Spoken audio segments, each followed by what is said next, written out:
It was supposed to be ordinary, and that's the part that matters most. The shift didn't begin with tension in the air or a sense that something was off. No strange phone calls.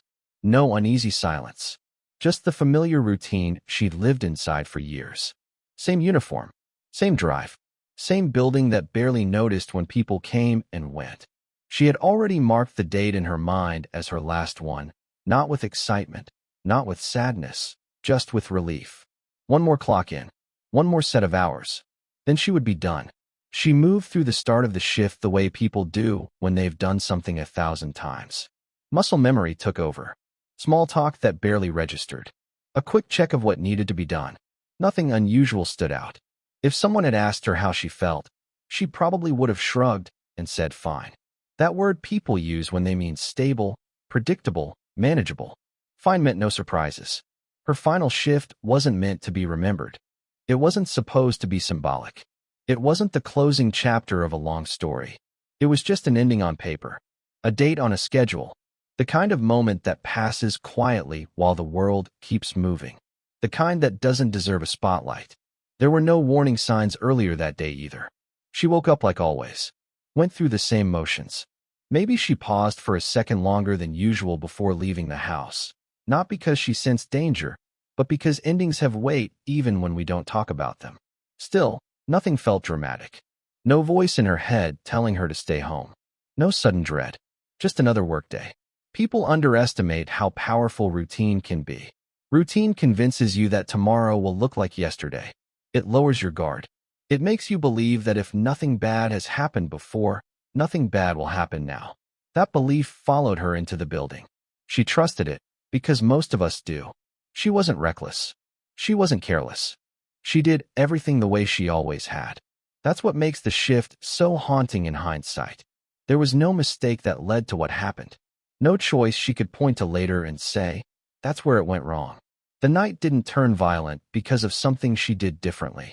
It turned violent because unpredictability doesn't announce itself. When people later tried to dissect the timeline, they looked for a moment where the story should have changed. A door that shouldn't have been opened. A decision that should have been delayed. But there was nothing to circle in red. The shift began clean and quiet. Exactly as planned. She didn't walk in thinking she was brave. She didn't walk in thinking she was vulnerable either. She walked in thinking she'd get through the hours and go home. That's how most real stories begin. Not with courage, not with fear, but with expectation. The environment itself gave no clues. The lighting was the same. The sounds were the same. Even the faces around her were familiar enough to fade into the background. There was no sense of urgency. No elevated alert. Just time passing the way it always had. Her final shift blended seamlessly into all the others that came before it. That's what makes the phrase final shift feel cruel after the fact. Final suggests inevitability. It suggests that the ending was waiting all along. But nothing about that night felt inevitable while it was happening. If you had frozen the moment at the start of her shift, no one could have predicted what was coming. Not her. Not the people around her. Not anyone looking in from the outside. It looked like the safest kind of night. The kind where nothing happens. And that's how violence often enters a story. Not through doors kicked in or alarms blaring, but through the quiet confidence that everything will stay the same, through the assumption that routine equals safety, through a final shift that felt no different from any other shift she had ever worked, right up until the moment it did. It didn't build slowly.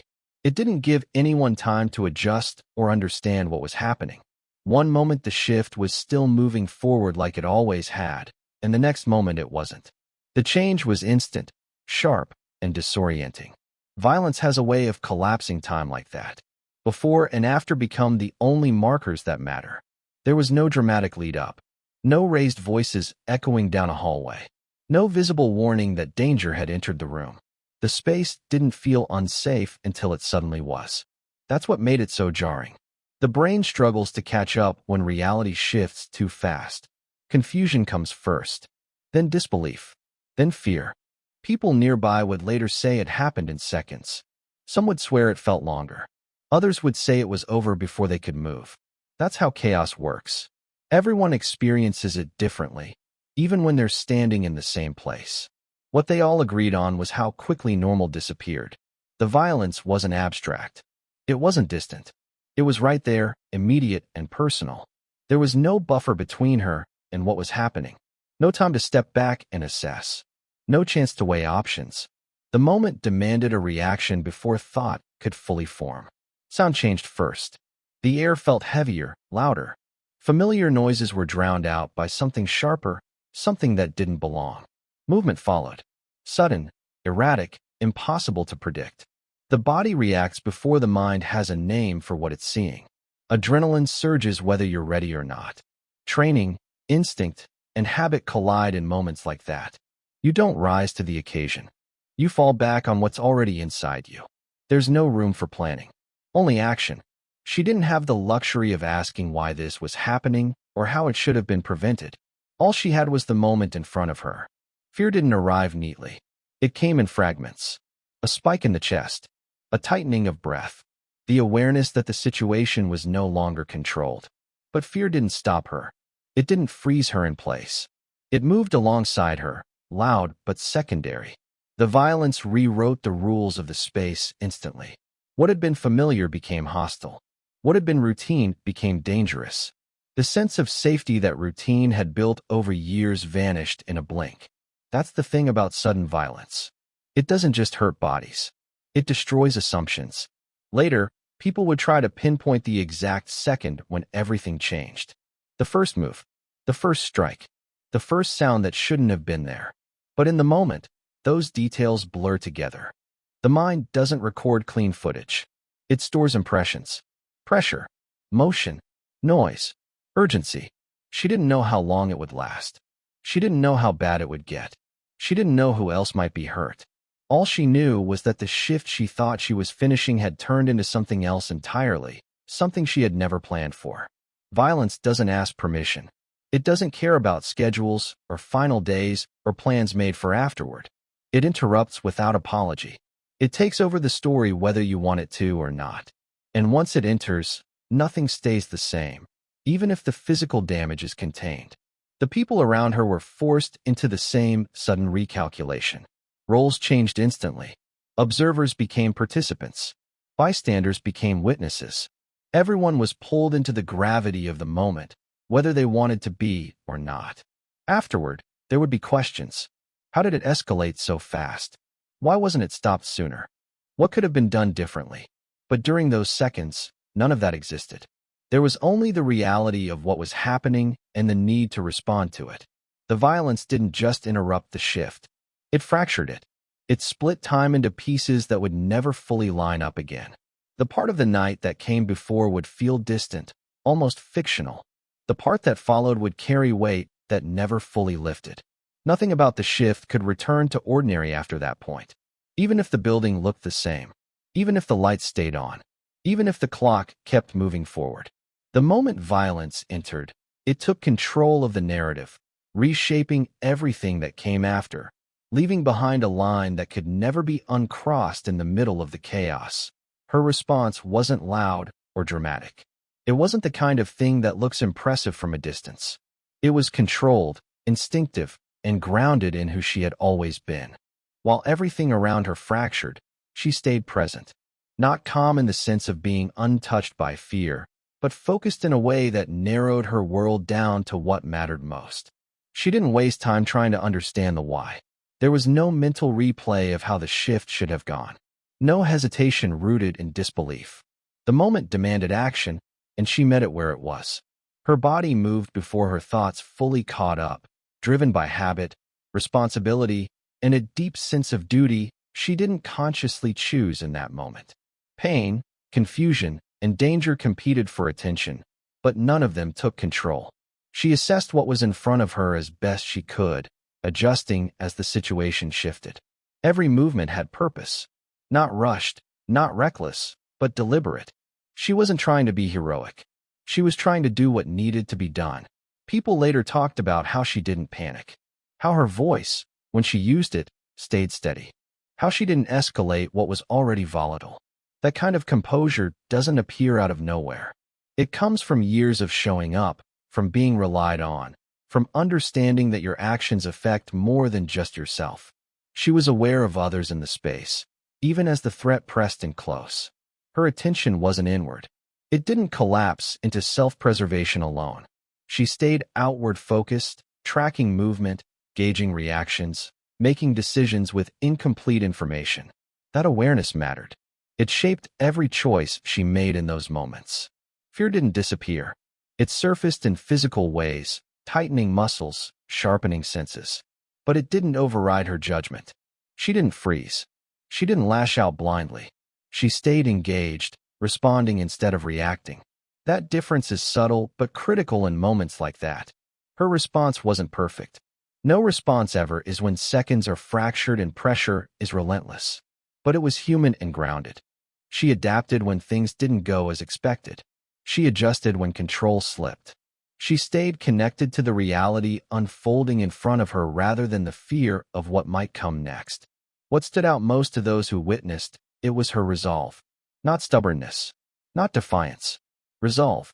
The quiet decision to remain herself even when the situation tried to strip that away. Violence has a way of reducing people to raw instinct. She resisted that pull, holding on to clarity when everything else blurred. She didn't abandon protocol, but she didn't hide behind it either. She balanced structure with intuition, drawing on experience that had been built over time. Each choice flowed into the next, shaped by a combination of training, empathy, and situational awareness. There was no audience in her mind, no thought of how this would look later. She wasn't acting for recognition or legacy. She was acting because she was there, because something needed to be done, because standing still wasn't an option. That purity of intent gave her response a weight that couldn't be faked. Even under threat, she maintained dignity, not in a formal sense, but in the way she carried herself, in the way she addressed others, in the way she refused to be reduced to a victim in that moment. That dignity was visible. It registered with the people around her, even if they couldn't articulate it at the time. Her response didn't end the violence. It didn't magically resolve the situation, but it mattered. It influenced the tone of the moments that followed. It created pockets of control inside chaos. It reminded others in the space that composure was still possible. Later, when the scene was reviewed and memories were compared, her actions became a reference point, not because she dominated the moment, but because she anchored it.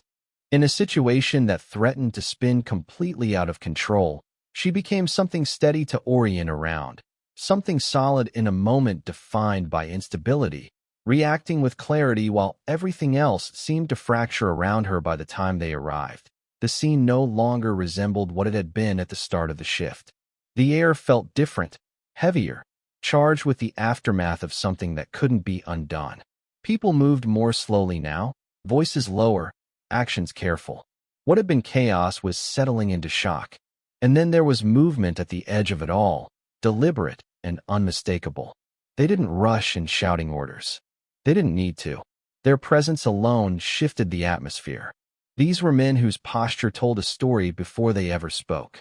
Calm, controlled, alert. They assessed the space the way professionals do, not with panic, not with curiosity, but with precision. Every detail mattered. Every angle. Every person. They weren't there by accident. Their arrival meant the situation had crossed a line that demanded their level of experience. These were people trained to operate where uncertainty lives, where the margin for error is thin and consequences are permanent. And yet, they didn't dominate the scene. They integrated into it. Eyes moved quickly, scanning for threats, for injuries, for anything out of place. Communication was brief and efficient. No wasted words. No raised voices. The kind of coordination that comes from years of working under pressure, from knowing that calm spreads faster than fear if you let it. What stood out most to witnesses was the contrast. The violence had been sudden, uncontrolled, fueled by unpredictability. The arrival of the Navy SEALs brought the opposite energy. Stability, order, intent. It was as if the room could finally breathe again, even if the damage was already done. They took in the details others had missed, the subtle signs of what had happened, the emotional temperature of the people present. They understood that securing a scene wasn't just about physical safety. It was about restoring a sense of control, however fragile, to everyone caught inside it. They didn't treat anyone as invisible. Each interaction was purposeful, respectful. Even in a situation marked by harm, they moved with restraint. That restraint spoke volumes. It showed that power doesn't have to announce itself loudly to be felt. As they moved closer to her, the tone shifted again. Not dramatically, just enough to be noticed. Their focus sharpened. Their movements slowed slightly, as if acknowledging that this part of the scene required something different, something more human. These were men who had seen violence in its most extreme forms, who had operated in places where survival depended on suppressing emotion. And yet, there was no detachment in the way they approached her. No clinical distance, only attention. They took in who she was in that moment, not just what had happened to her. They recognized the signs of how she had carried herself through the chaos. That recognition wasn't verbal. It didn't need to be. It lived in the way they stood, the way they oriented themselves around her, the way the pace of everything seemed to adjust. Others in the room noticed it too. The shift in body language. The unspoken acknowledgement that something significant was happening. That this wasn't just another incident being processed and filed away. The seals didn't erase what had happened. They couldn't. But their presence reframed it. It placed boundaries around the chaos. It drew a line between the violence and what came next. And that line was respect, professionalism, control. They understood the weight of the moment. Not just tactically, but emotionally. They knew when to act and when to pause, when to speak and when silence carried more meaning. That awareness changed how the scene unfolded from that point forward. Their arrival marked a transition, from reaction to response, from raw emotion to measured action, from unpredictability to intention. The situation didn't become easy, but it became manageable. For those watching, it was clear that these men were not impressed easily.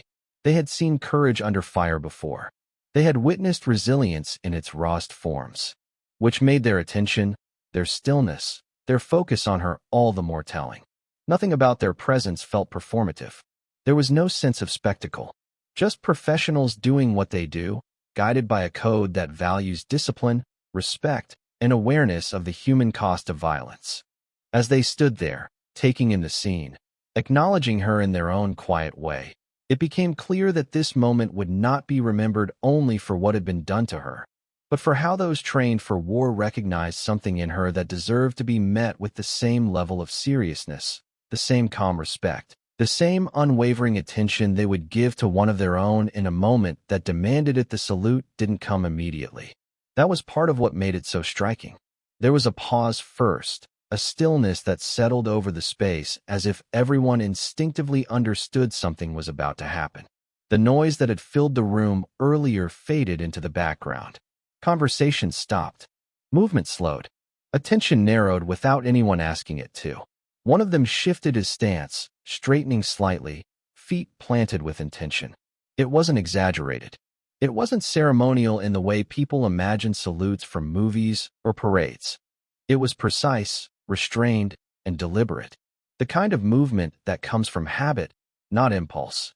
The kind that carries meaning because it's not used lightly. Then the others followed. Not rushed, not out of sync. One by one, they aligned themselves, posture changing in subtle but unmistakable ways. Shoulders squared, spine straight, eyes forward. The room seemed to recognize the gesture before it fully registered what it meant. This wasn't protocol. No manual required it. No rule demanded it. That's what gave it weight. These were men trained to reserve gestures like this for moments of deep respect, moments that matter. They weren't responding to rank. They weren't responding to uniform. They were responding to conduct. When the word was spoken, it cut through the silence without raising volume. Ma'am. Not shouted. Not emphasized. Just clear, steady, and intentional. A single word, delivered with the kind of gravity usually reserved for those who have earned it beyond question. It wasn't a courtesy term. It wasn't casual. In that context, from those voices, it was acknowledgement. It was recognition of how she had carried herself when it counted, of how she had met violence without surrendering her composure, of how she had acted with resolve under pressure. People nearby felt the shift immediately. Some didn't fully understand why their throats tightened or why the moment lodged itself so deeply in memory. They only knew they were witnessing something rare. Respect moving outward instead of being demanded. Honor being given instead of claimed. The salute wasn't about sympathy. It wasn't about pity. It wasn't a response to injury or loss alone. It was a response to character revealed under strain. These were individuals who understood that true measure doesn't show up when conditions are favorable. It shows up when they aren't. Calling her ma'am placed her in a specific category, one defined by dignity, responsibility, and strength. It placed her alongside those who are expected to stand firm when others falter. It said, without explanation, we see what you did. We understand what it cost. No one needed to ask why they did it. No one questioned whether it was appropriate. The moment justified itself. The stillness around it acted like confirmation. Even those unfamiliar with military customs felt the significance. They knew this wasn't automatic. They knew it was earned. For the SEALs, the gesture was consistent with how they operate. They don't elevate easily. They don't perform respect for show. When they offer it, it's grounded in observation and judgment. They had watched her response. They had taken in the details. They had reached a conclusion. The word, ma'am, carried layers in that moment. Authority, equality, respect without qualification.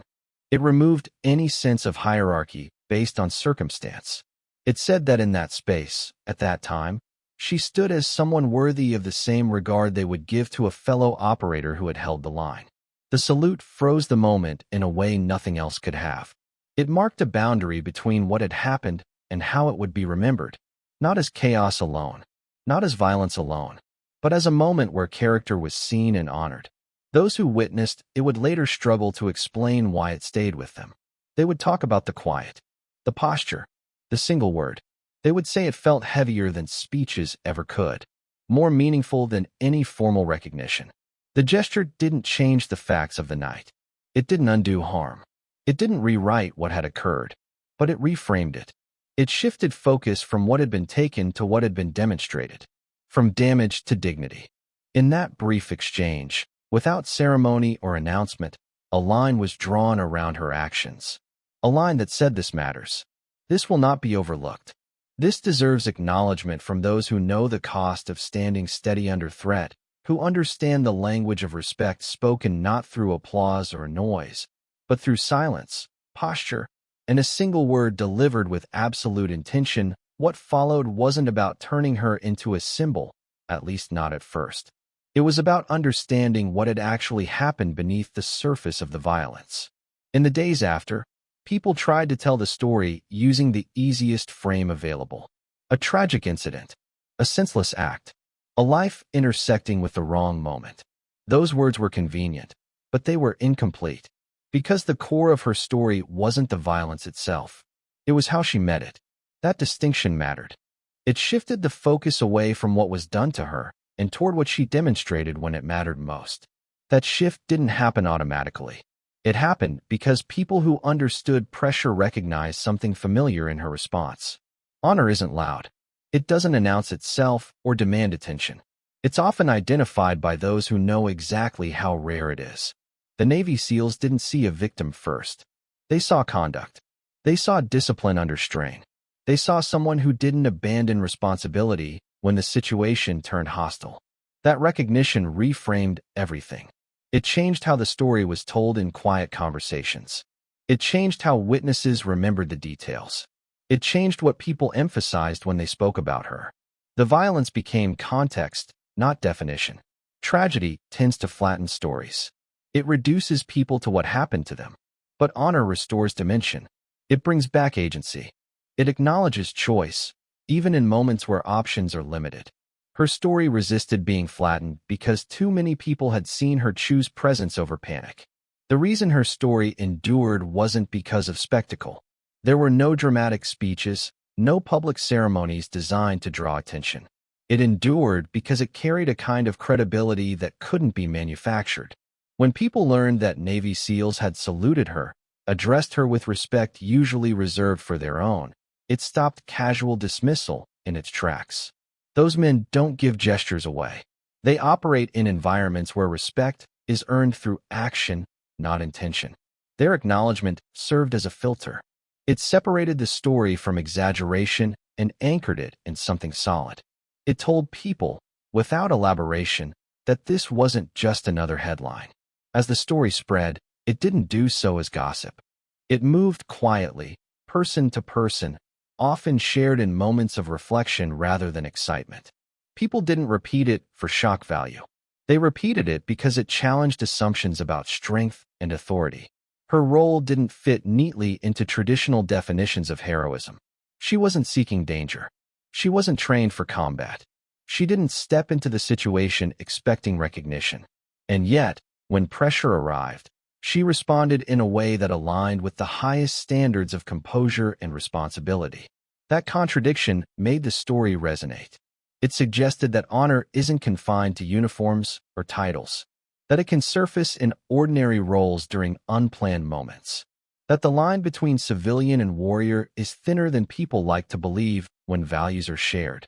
People began to talk less about how unfair the situation was and more about what it revealed, about the quiet courage of staying present, about dignity under threat, about the kind of strength that doesn't dominate a room but steadies it. Her story became a reference point, not for drama, but for expectation. It raised questions about how we define bravery, about who gets recognized for it, about whether we're paying attention when it shows up in forms we don't expect. The violence that entered her final shift didn't get to decide the meaning of that night. It didn't get the final word. The respect shown to her reasserted something fundamental, that even in moments of loss, character can still be acknowledged, that even when control is taken, agency can still be seen. The way the SEALs treated her gave others permission to do the same, to speak about her with respect instead of pity, to remember her for her response rather than her vulnerability, to frame the story around values instead of damage. That reframing mattered not just for her, but for everyone who heard it. It reminded people that honor isn't reserved for perfect circumstances. It emerges in imperfect ones. It's revealed, not declared. Her final shift was meant to close a chapter quietly. Instead, it exposed something enduring, something that didn't rely on rank, training, or expectation, something recognized instantly by those who live by a code that measures people not by what happens to them, but by how they stand when it does, by how they carry themselves when the ground shifts, by the choices they make in seconds that define far more than a single night.